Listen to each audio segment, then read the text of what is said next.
Nanti kalau Pak Anies ini jadi presiden misalnya ya, jadi dia akan mempelajari apa saja. Oh, baru kusadari semua ini rupanya. Forum Purnawirawan rupanya pendukung Anies Baswedan.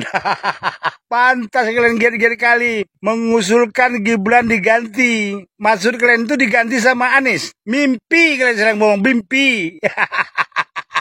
Astagfirullahaladzim, ngucap aku kalau lihat manusia satu ini betul le. Dasar manusia tak tahu malu, muka tembok betul le. Mbok ya wis ngono lo, legowo gitu Pak Anies. Pak Sutioso, Anda sama Anies itu 11-12. Sama-sama gagal memimpin ibu kota Jakarta. Lalu Anda berharap dia jadi presiden. Halo, kalau di Jakarta Anies menang wajar lah. Tipe orang Jakarta sama Anies, cuman bacot doang. Kalau Anies Baswedan tahun 2029. Nah, ini ada penggemar Anies ngomong kalau 2029 mau mendukung jadi presiden. Orang jadi menteri ya jadi pecat.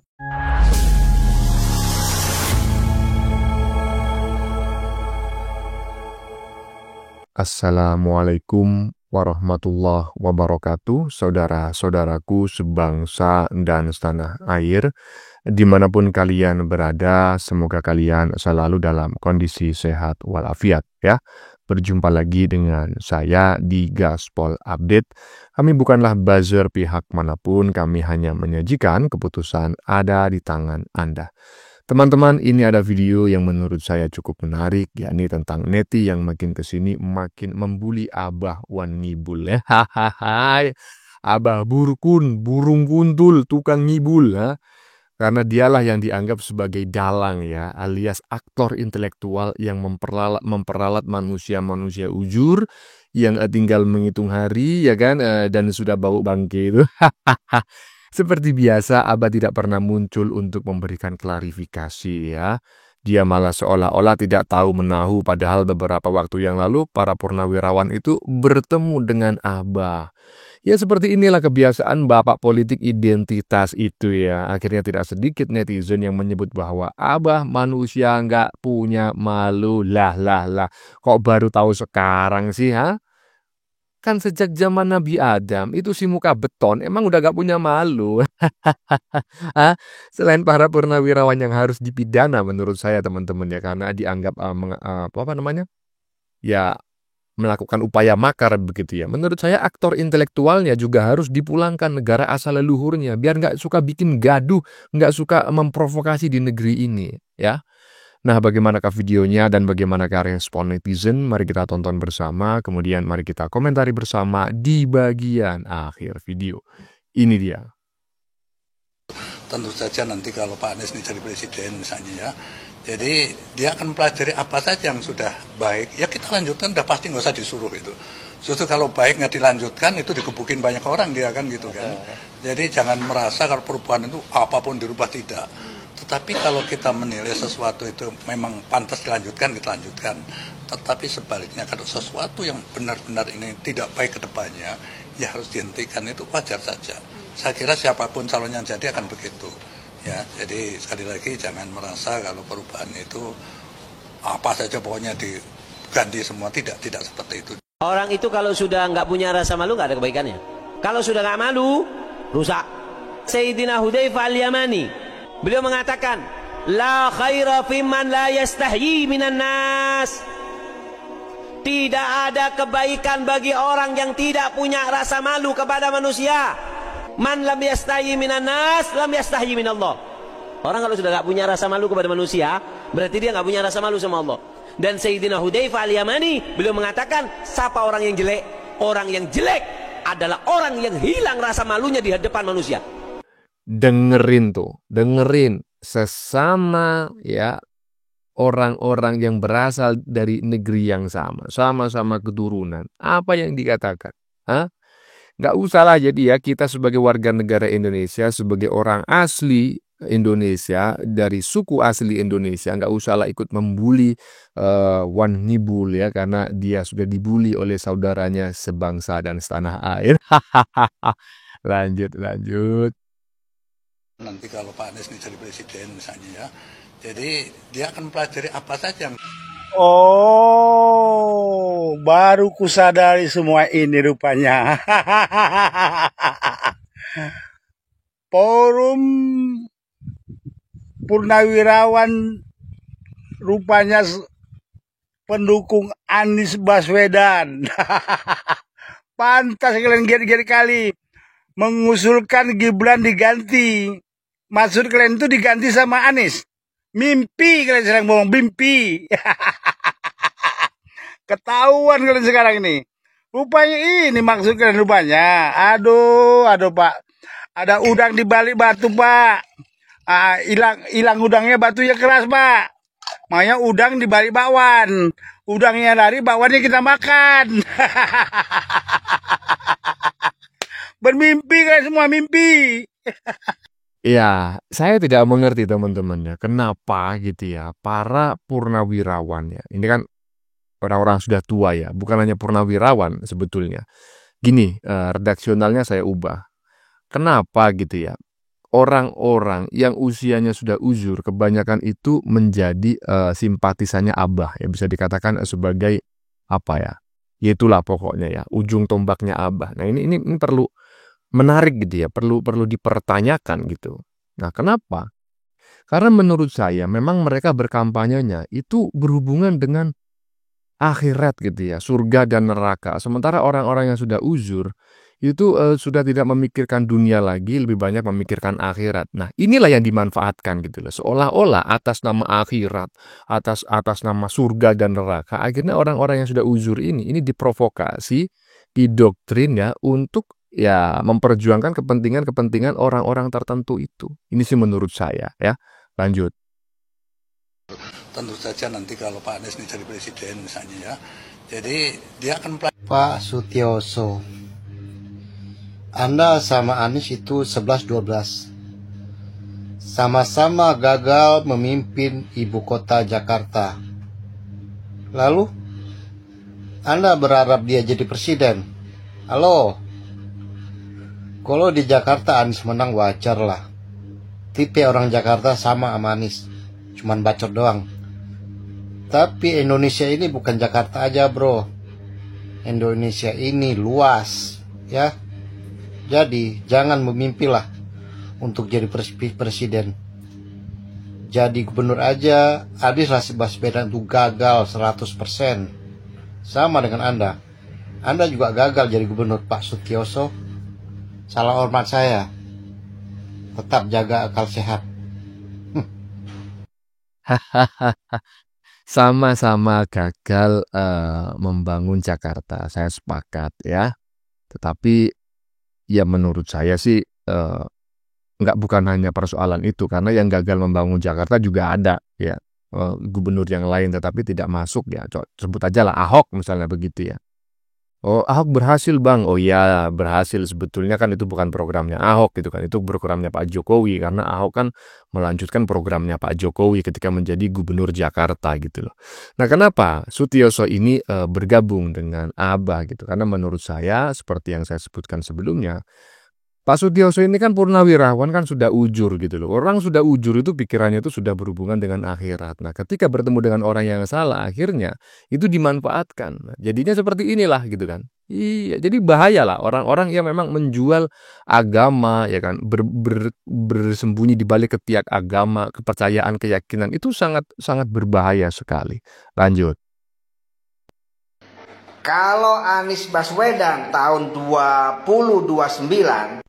Nah, ini ada penggemar Anies ngomong kalau 2029 mau mendukung jadi presiden. Orang jadi menteri aja dipecat. Gubernur aja pakai agama yang pakai senjata untuk jadi naik jadi gubernur. Itu golongan Rizik siapa sih, MIK FPI itu.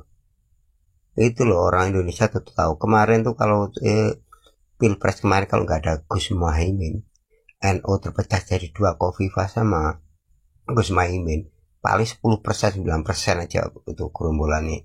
Pendukungnya Anies tuh yang pasti tuh ya HTI, FPI, radikal. Wes itu nggak ada yang lain. itu ya, itu Ba'alawi termasuk ini Gunung Anis itu berapa ekor tuh, jangan sok keluar-keluar. Teruslah bermimpi ya para anak Abah ya. Kalau Abah burung kuntul ya, kalau Wan Ngibul, tukang ngibul menjadi presiden atau wakil presiden, ya calon ya, bolehlah jadi calon ya, walaupun sebetulnya menurut saya itu melanggar undang-undang ya, karena dalam undang-undang itu kan orang yang diperbolehkan menjadi calon presiden dan wakil presiden itu kan orang Indonesia asli ya kan. Yang dimaksud itu ya banyak pakar yang menyebut yang dimaksud orang Indonesia asli itu ya orang keturunan suku asli Indonesia gitu. Walaupun kemarin itu ya nggak tahu kok bisa ya si siapa namanya Wan Ngibul itu menjadi calon presiden. Tapi nggak masalah lah, biarlah dia menjadi calon sampai tahun 2020 tahun 29.000. Lanjut. Tentu saja nanti kalau Pak Anies ini jadi presiden misalnya ya, jadi dia akan Astagfirullahaladzim, ngucap aku kalau lihat manusia satu ini betul ya. Dasar manusia tak tahu malu, muka tembok betul ya. Mbok ya wis ngono lo, legowo gitu Pak Anies. Pak Anies ini macam ini, diam ini, macam anak-anak nggak dikasih permen, yang lain dikasih. Setibanya sampai di Pak Anies nggak dikasih, nggak dibagi ya, begini nih dikejar kemanapun dikejar. Kelihatan Pak Anies orang rakus, tamak dengan kekuasaan ya, kalah bukan menerima kekalahan ya, dengan lapang dada, banyak beribadah, bertobat Pak Anies, tobatlah ya, nggak dibawa mati itu jabatan Pak Anies, betul. Aduh, cobalah dulu. Ini bukan zaman Orde Baru. Mau siapapun yang mengusulkan, mau purnawirawan sekalipun yang mengusulkan ke MPR, bukan hak MPR lagi. Kalau dulu yang masa Orde Baru, ya semua masukan dari kalangan ini, golongan ini, kalangan itu masuk ke MPR. Dipilih oleh MPR, ditunjuk oleh MPR, si Fulan. Misalnya Pak Anies. Kalau sekarang setelah reformasi, hak penuh itu di tangan rakyat, dan sudah diadakan pemilihan umum. Pemenangnya itu Pak Prabowo dengan Pak Gibran, wakilnya Pak Gibran, presidennya Pak Prabowo. Lah terus sekarang mau dimakzulkan. Nanti entah kalau berhasil Pak Gibran di kudeta lah, dimakzulkan ya, di kudeta samanya itu. Setelah Pak Gibran pasti nanti Pak Prabowo yang dikudeta. Yakin saya nih ya, kalau seperti ini gelombangnya. Pak Sutioso lagi ada aja ono. Aduh. Mbok terima dengan lapang dada kekalahan itu ya. Ya sudah, besok 2029 persiapkan lagi. Kalau seperti ini, pecah anak bangsa Pak. Kalau memang ini nanti terjadi, ya minta-minta enggak lah ya. Saya yakin pecah. Ribut. Ya. Tuhan. Gak habis pikir saya lihat Pak Anies nih, betul nih. Bukan gak suka lihat Pak Anies ya, tapi lama-lama ini seperti Pak Amin Rais, betul. Jadi gelandangan politik.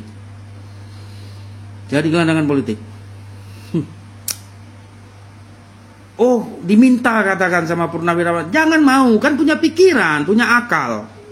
Loh, aku kemarin sudah bertanding, ngapain lagi? Punya harga diri, itu baru manusia sehat, baru laki-laki sejati. Kalau seperti ini, sama aja macam banci, betul. Bagus pakai rok aja, pakai rok Pak Anies, pakai lipstick, ya. Aduh, kelihatan orang rakus tuh. Apapun cerita orang rakus. Dan ingat Pak Anies ya, orang rakus itu tempatnya bukan di surga. Neraka Pak Anies, betul. Apalagi rakus dengan kekuasaan. Iya. Coba aja baca kitab, pasti ya. Bukan tim Monas saja yang bisa nasihati, saya pun bisa Pak Anies. Walaupun saya bukan tim Monas, tapi saya bisa nasihati Pak Anies ya. Bertobatlah Pak Anies sebelum terlambat. Betul iya. nggak akan lari gunung dikejar, ya. Betul. Nggak akan lari gunung dikejar. Pasti di situ-situ aja. Kalau memang sudah rezeki Pak Anies nanti 2029, pasti di tangan Pak Anies. Yakin dan percaya, sekarang berusaha dari sekarang. Berapa tahun lagi? 4 ya. Nah, kurang lebih 4 tahun lagi. Ya sudah, berdoa, ya, sehatkan jasmani, rohani, semuanya, bersihkan semua. Yang ada kotoran-kotoran tuh buang semua. Begitu baru manusia berakal Pak Anies. Kalau seperti ini, sama aja seperti kaki 4, betul nih. Mohon maaf saya ya. Untuk Bapak Purnawirawan, sudahlah ya. Bersatu kita, putra-putri pribumi, untuk membangun Indonesia menuju ke Indonesia Emas. Ya. Hargai pilihan rakyat. Pak Prabowo, Pak Gibran dipilih oleh rakyat. Sekali lagi saya bilang, kalau seperti itu gelombangnya, ya kami dari yang 16% nggak akan terima. Pasti ada yang nggak terima, ya.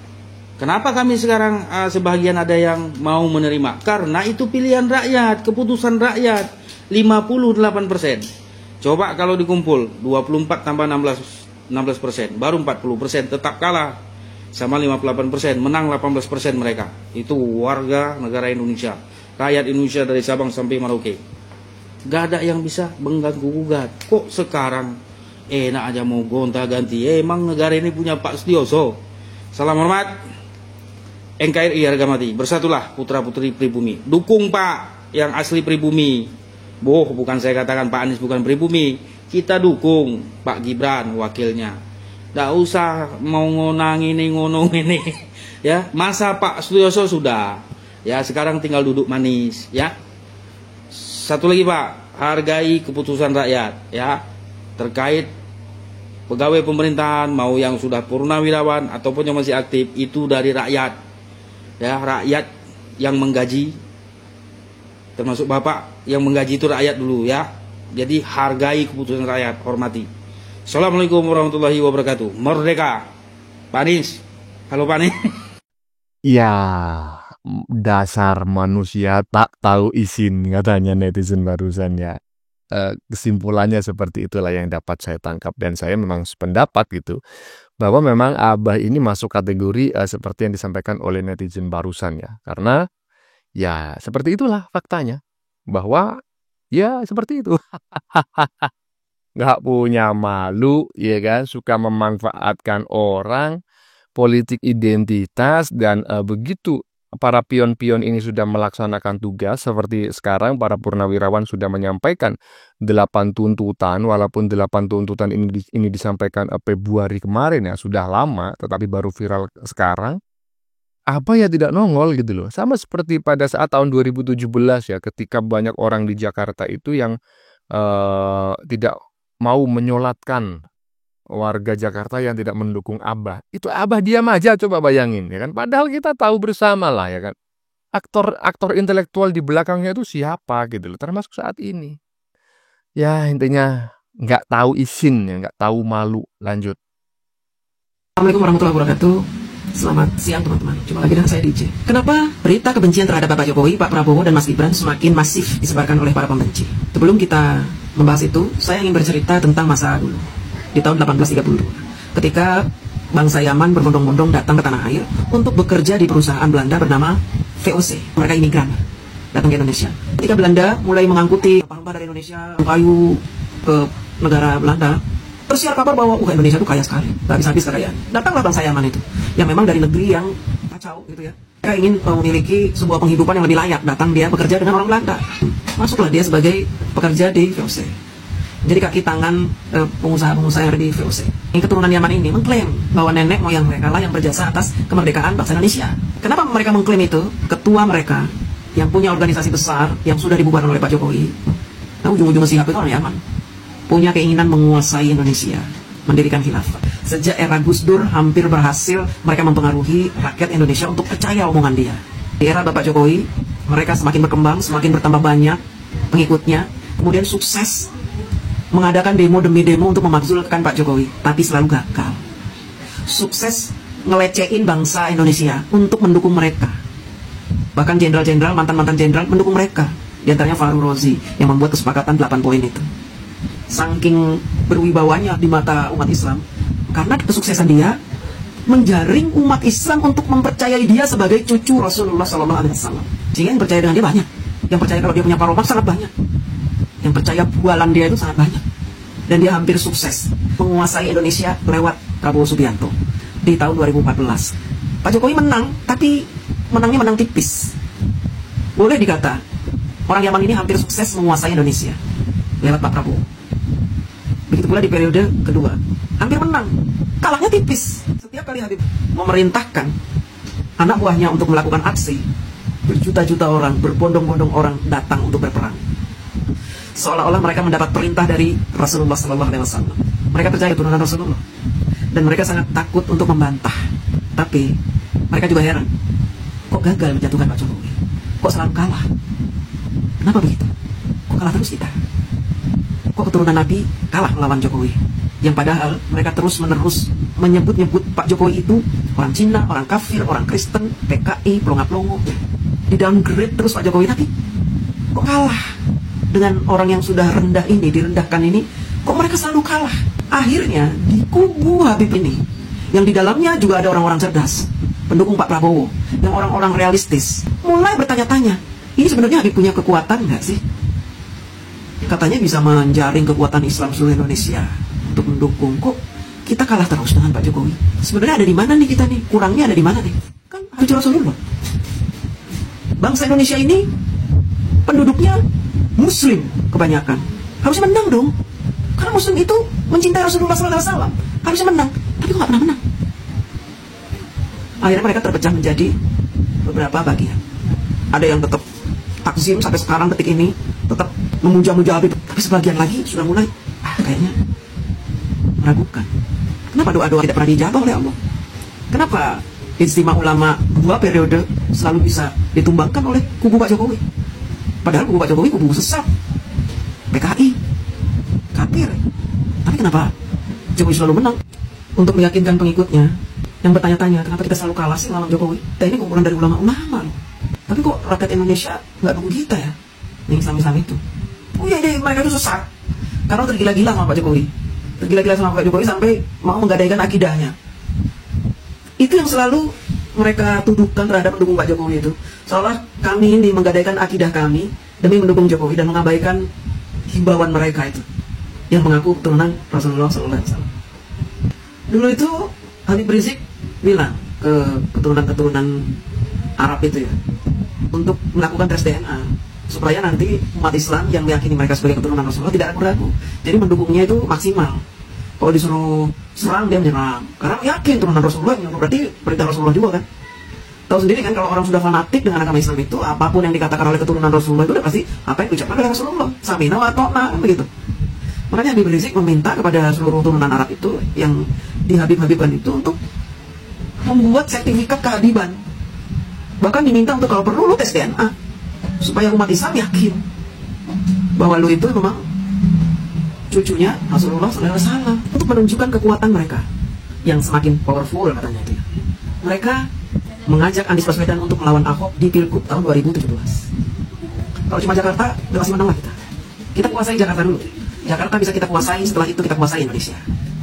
Anies menang dengan berbagai cara, meskipun dengan menjual ayat dan mayat. Masih ingat ya? Gak perlu saya bahas lagi lah itu. Ya, sampai akhirnya Pak Ahok dikriminalisasi, di penjara. Tetapi di periode kedua, Pilpres mereka kalah, walaupun kalah tipis. Nah kemudian, ketika Bapak Jokowi merangkul Bapak Prabowo, ini adalah strategi brilian seorang Joko Widodo. Yang memang pada dasarnya Pak Jokowi ini adalah orang yang tahu terima kasih. Dan Pak Jokowi juga mengetahui posisi organisasi Islam ini di Indonesia seperti apa. Bahkan Pak Jokowi tahu bahwa mereka punya kekuatan di luar negeri, di beberapa negara.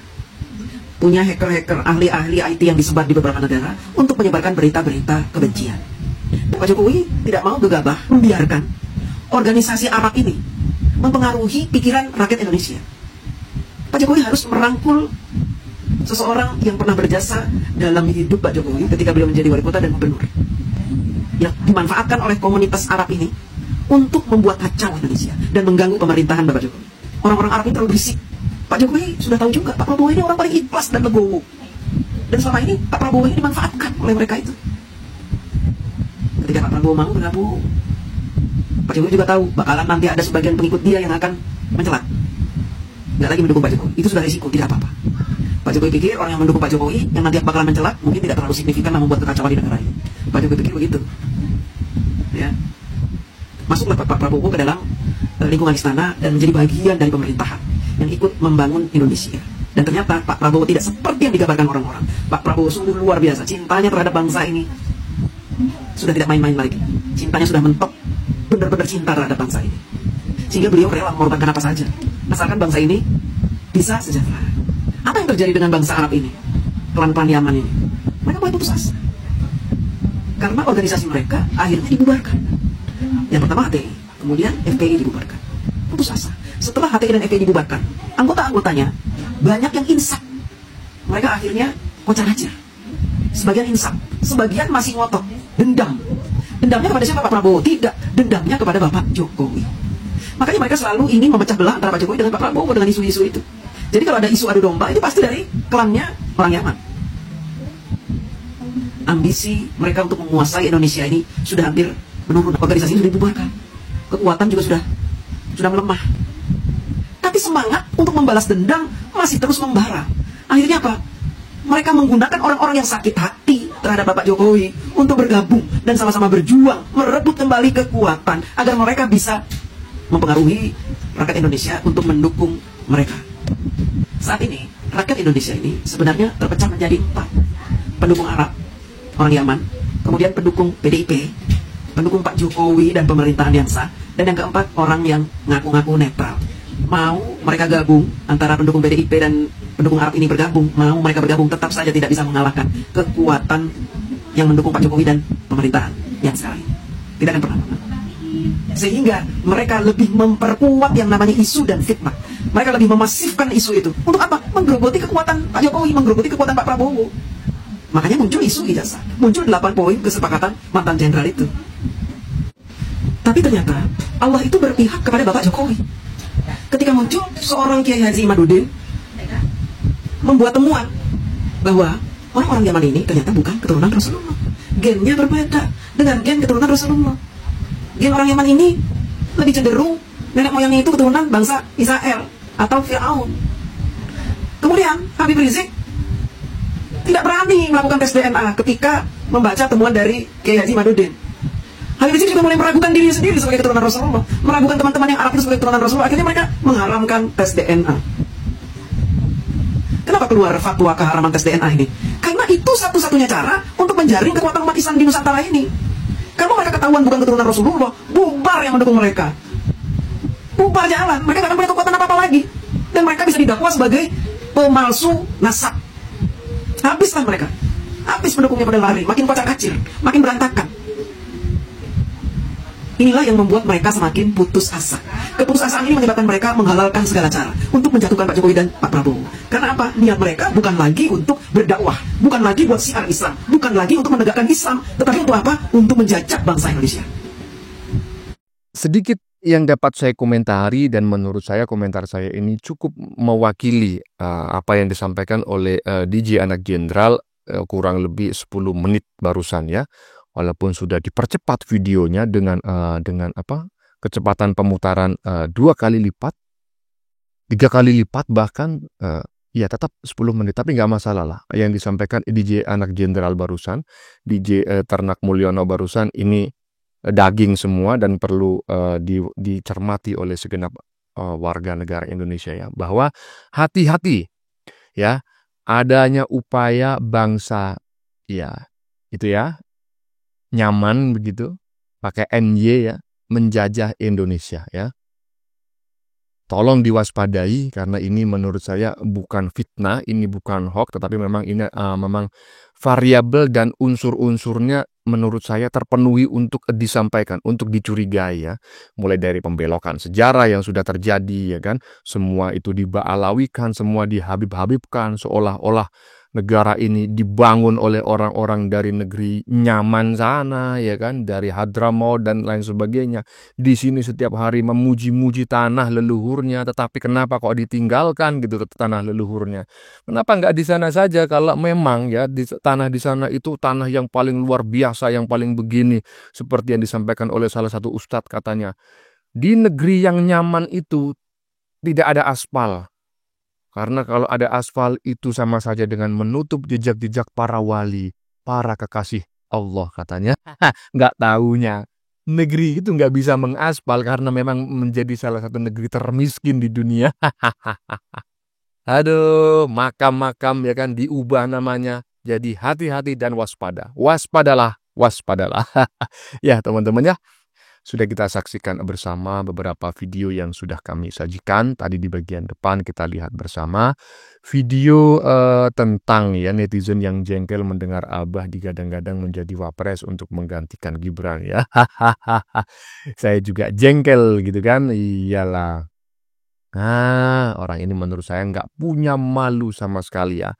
Ya, seperti itulah. Apa lupa gitu ya dengan nilai 11/100 gitu dengan apa yang pernah diberikan ya, penilaian yang diberikan oleh Abah kepada Prabowo ya.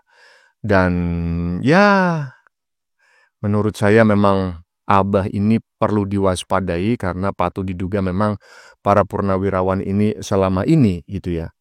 Itu menjadi apa namanya pion gitulah ya, orang yang diperalat, orang yang dikendalikan ya, dan orang yang mengendalikan itu patut diduga ya, bukan saya sih sebetulnya yang menduga, banyak yang menduga ya bahwa Abah burung kuntul ya. Kita lihat aja bareng-bareng bagaimana perkembangan tuntutan para purnawirawan ini ya, apakah akan berlanjut ataukah tidak. Yang jelas di bagian belakang sendiri tadi ada DJ anak jenderal yang memberikan apa namanya lah, intinya itu statement gitu ya, bahwa kita harus berhati-hati ya. Ada upaya penjajahan yang dilakukan oleh orang-orang pendatang ya, keturunan imigran di negeri ini. Waspadalah, waspadalah. Ya teman-teman, bagaimana menurut kalian? Keputusan ada di tangan Anda. Silakan tulis di kolom komentar baik Anda yang setuju maupun yang tidak setuju dengan isi konten ini. Sebelumnya saya memohon maaf ya jika dalam penyajian konten ini ada kata-kata yang menyinggung, kurang tepat penggunaannya, atau ada data yang dianggap keliru atau salah. Saya memohon maaf yang sebesar-besarnya. Kita jumpa lagi di lain video. Salam NKRI.